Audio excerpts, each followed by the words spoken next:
Welcome back to Garage Matters. Make sure you hit that like and subscribe button if you haven't.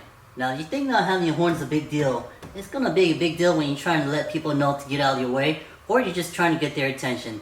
Or you could be trying to scare those animals that are crossing the road away from your vehicle.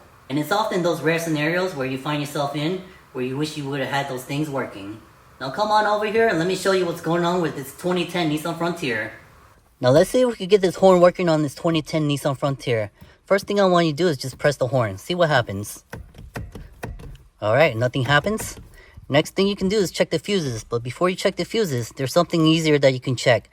And when you take your key fob, press the lock button a couple times and see if the horn even comes on. We're just wanting to make sure that the horn's even functional at this point. So go ahead and press the lock button.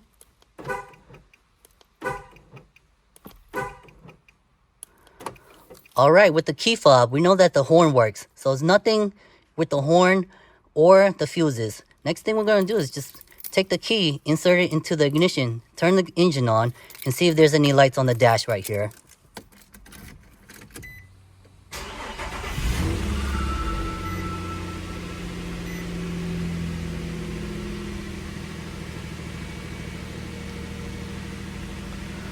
Alright, now the only light that I'm concerned about is the airbag light.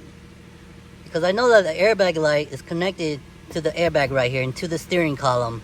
Next thing I want to check is these buttons right here. I want to see if these buttons are even working. So I'm going to press the cruise control button, turn it on to see if it even works.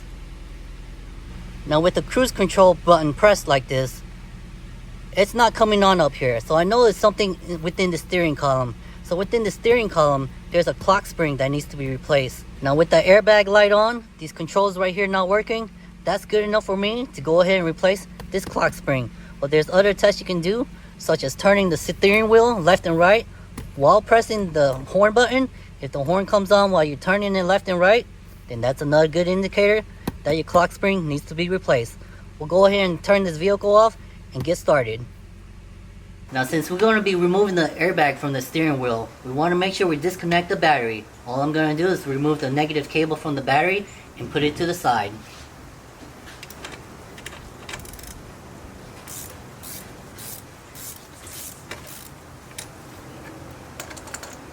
Now let's come over to the bench and see what tools we'll need. You'll need a Phillips head screwdriver, flathead, 19mm socket. I'm going to use these drills to make work faster, but you can always use hand tools. You also need a breaker bar, but I'm going to use this impact wrench to make work faster. And then you'll need the replacement part. For this replacement part, I just went ahead and ordered the entire assembly. We'll go ahead and open this up, show you what it looks like.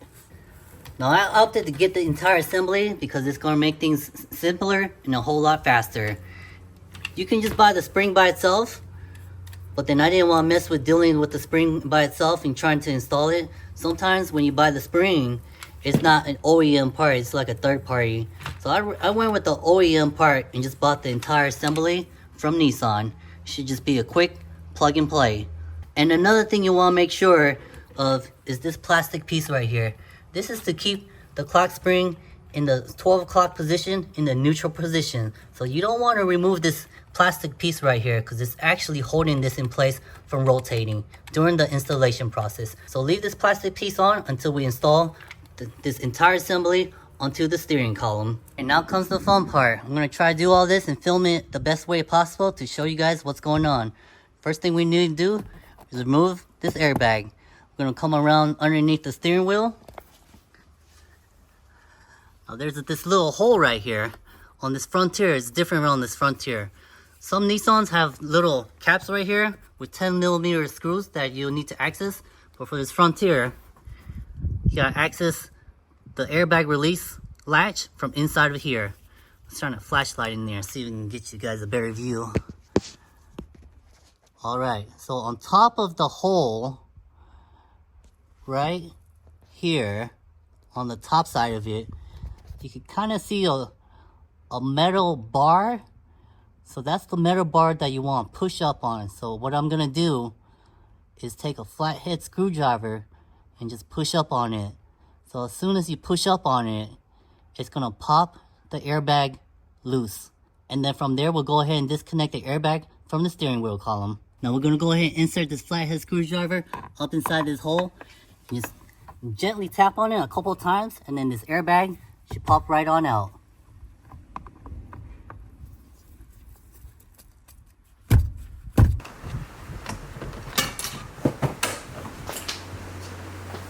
Now with this airbag popped out like this, we're gonna go ahead and slowly pull this out. I'm gonna stay to the side, so just in case it blows up, it's not gonna blow up in my face. So that's why I'm on the side like this. With this airbag removed, we're gonna come around to the back side, just disconnect these two wires right here. Now to get these two wires off, I'm gonna use a really small flathead screwdriver. Stick on the back side of this little clip right here and push it up.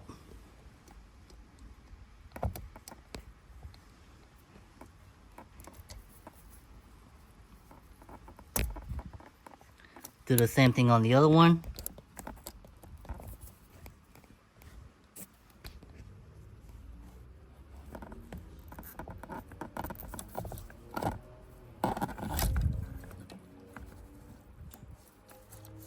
Now once these clips are popped off like this, you could go ahead and disconnect these wires right here. Just pull it out like that. Now there's one more wire right here, and to get this last wire disconnected, all you're gonna do is just push down on this little tab right here and pull it off.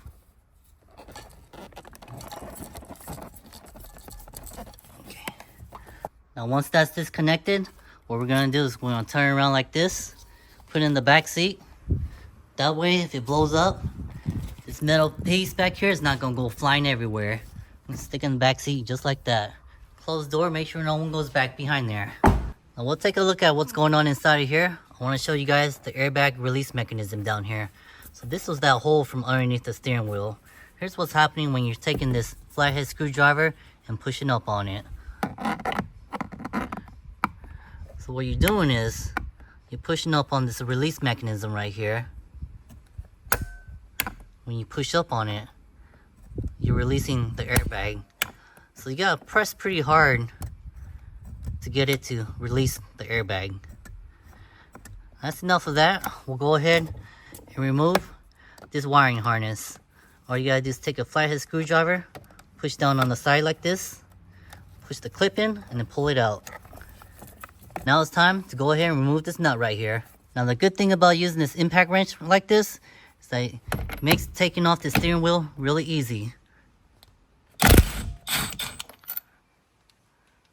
Nut is removed. Go ahead and take this nut off, set it to the side. Now I'm gonna try to zoom in a little bit, try to show you guys something. So if you look really closely in the 12 o'clock position, you could barely see an indent on the shaft right there. I'm gonna try to point to it. So right there, there is a little indent. And then right on top of it, there's another indent. So when you go back to install it, you want to make sure that those two indents are aligned. To get this steering wheel off, sometimes it's seized on there.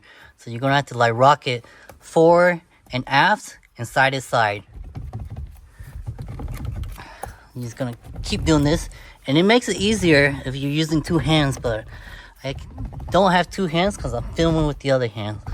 Just gonna kind of rock it like this, and then it'll come right off. Okay, so we have the steering wheel off now. I'm gonna set it to the side over here.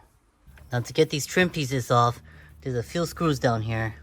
One on this side, one right here, and one right here. These are just Phillips head screws. So I'm just gonna use this Phillips head screwdriver, stick it in here, back them all out. Now with these 3 screws removed from this trim piece right here, I don't see any more screws, so it should be as simple as taking a trim tool piece removal and separating the top from the bottom half.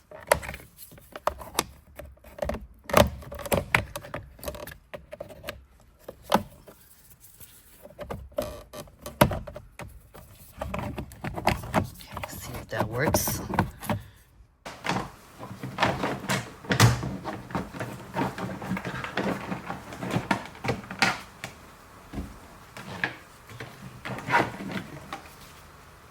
And once you got those trim pieces removed, there's 2 screws right here. One right here, one over here. And then up here, there's this clip. All you gotta do is just press down on this back side to pull it out. But we're gonna go ahead and remove these 2 screws first.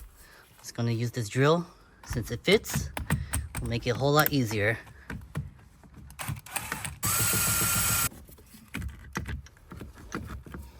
Okay, I'm gonna have to set this camera down, but these wiring harnesses gotta get disconnected too. So it looks like there's one up here.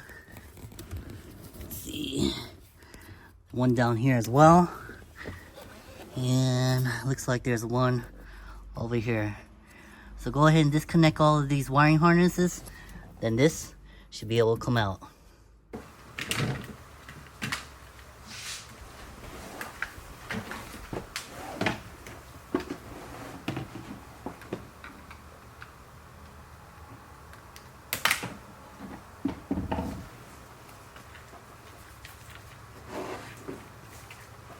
Now this is the new one. It still has the retainer clip right here. We're not going to remove it just yet, but just in case you removed it and this thing spun around, let me show you how you can get this spring back into the neutral position. So we'll just go ahead and do this. Move this all the way to the right. So once you spin it all the way to the right, which is clockwise, you're going to feel a little slight tension and you can't move it no more. So that's the maximum travel for this spring that's inside of here. So once you get here, you're going to stop. You're going to rotate it counterclockwise and stop at the 12 o'clock position. Okay, we're going to stop here. So we're going to count 2 rotations, and that's how you know that you're back at the centered position. So we're going to start counting. 1. Go one more time. 2. So now we're at the neutral position again. We're going to go ahead and do 2 more turns counterclockwise, and that'll take us to the end of the rotation. So now we're centered. We'll go ahead and turn it counterclockwise again 2.5 turns and see if it's at the end of its travel. 1, 2. So now we're going to turn it around and it should get to the end of this travel. Okay, so it's not going to turn anymore. So we'll do the same thing to center it. Now we're going to bring it back to 12 o'clock position. Count 2 rotations clockwise. 1, 2. Now we know that the spiral spring is back into the neutral position. We can reinstall it. But we're not going to reinstall this one because we know this one's bad. We're going to reinstall the brand new one. This one's already centered. So let's go ahead and get this installed. Now we need to remove the steering angle sensor from the old unit onto the new unit, since the new one didn't come with one. We need to take a careful look at this little indent right here. There's also a little indent on here and here as well. So we're going to pull this old one off after we have it unscrewed. Take a look at it. So those little indents right there are going to go right inside of these right here. So we're going to make sure it's lined up, and then we're going to screw it on. I'm going to have to set the camera down, but these tabs are going to go inside this indent right here. So we'll go ahead and take care of that, and then we'll screw it on. Got the new one right here. It's ready to go back on. I'm just going to set it on here slightly. Reconnect all these harnesses on the back into these clips right here, and then put it on. Now with these wires reconnected again, the easiest way to get this assembly back on is start from the top.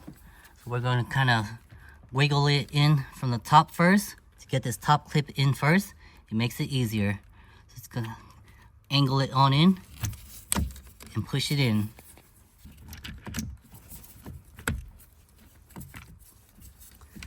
Alright, so once it's in and it's mated against this little metal bracket right here, you know you're good. Now we can go ahead and screw in these screws right here.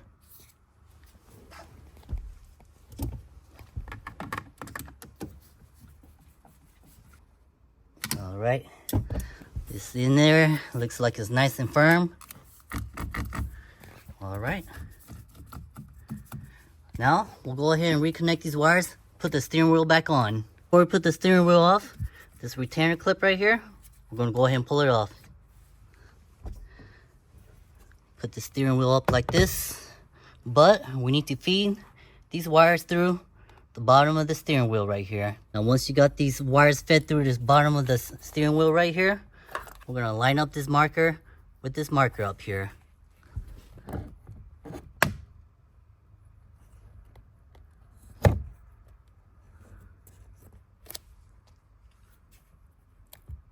Alright, it looks aligned.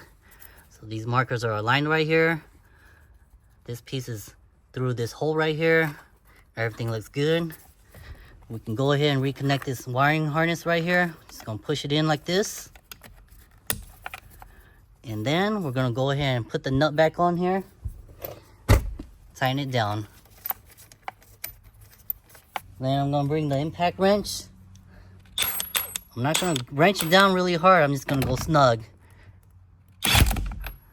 That should be good. You're supposed to torque it down to about 25 foot-pounds, but that's good enough.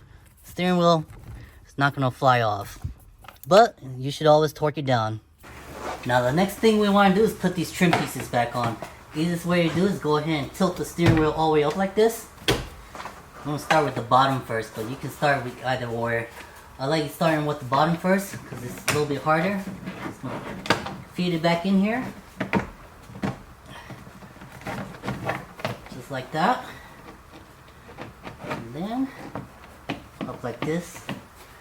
The next thing I'm going to do is I'm just going to put the screws back in to hold it back in place. Once that's held back in place, we'll come around to the top and just snap the top piece back on. Now once you got these two front screws on right here, you want to leave this one out. You're not going to screw this one on until you put the top piece back on, because this bottom screw right here actually screws in to the top piece over here. So it's going to screw into this part right here. So let's go ahead and flip this around, put it on top of here, and then screw it back down. And then the easiest way to put this top piece back on is go ahead and tilt this back down like that, so you'll have more space up here. Take this top piece, put it back on here, line everything up, and then just snap it back into place.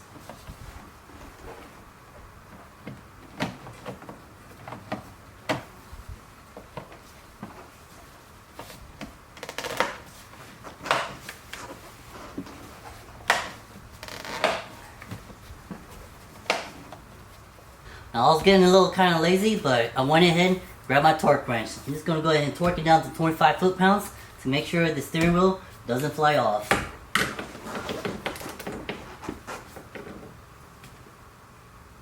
Okay.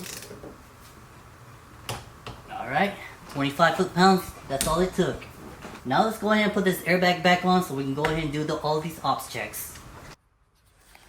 Now it's time to reconnect these wires right here. Yellow to yellow, orange to orange, and then you're just gonna snap it down. This last wire right here, it's just gonna go right here. So once all these connections are reconnected, I'm just gonna push it back into here and it'll fit right in here. Now with the wires reconnected, all we gotta do is just slowly push it back in so it'll seat back in place. Nice and gently. I'll stand off to the side just in case. Okay. Alright. That should do it.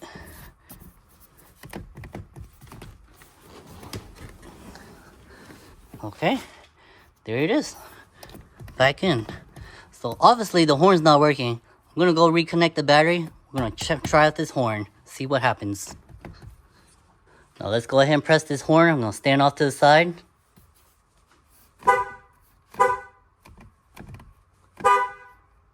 So now the horn works. Let's try the key fob, see if it works. Let me close the door first. Close this door.